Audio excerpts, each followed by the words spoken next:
ప్రకృతిలో వికృతిలో చూసుకుందాం. ఇవన్నీ ప్రీవియస్ పేపర్స్లో ఇచ్చినవన్నీ నేను ఒక చోట గ్యాదర్ చేసి మీకు ఇప్పుడు చూపిస్తున్నాను.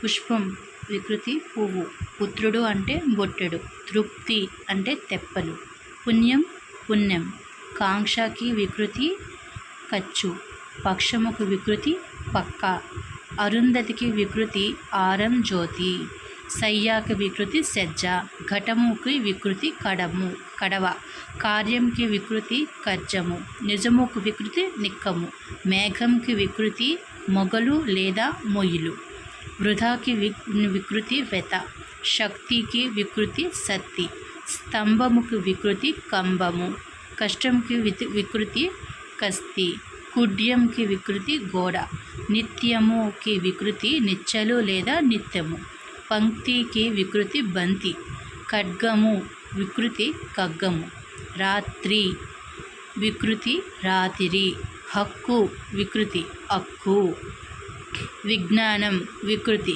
విజ్ఞానం, అక్షరంకి వికృతి అక్కరం, దీపంకి వికృతి దివ్వే, ఉత్తరీయంకి వికృతి ఉత్తరిగం, దోషంకి వికృతి దోషం, ఆహారంకి వికృతి ఓగిరం, హృదయంకి వికృతి యద లేదా ఎడద, అద్భుతంకి వికృతి అబ్బురము, ఆహారంకి వికృతి ఓగిరం, మొలక వికృతి మూలిక, ప్రాణము వికృతి పానము, ముఖం వికృతి మొగం.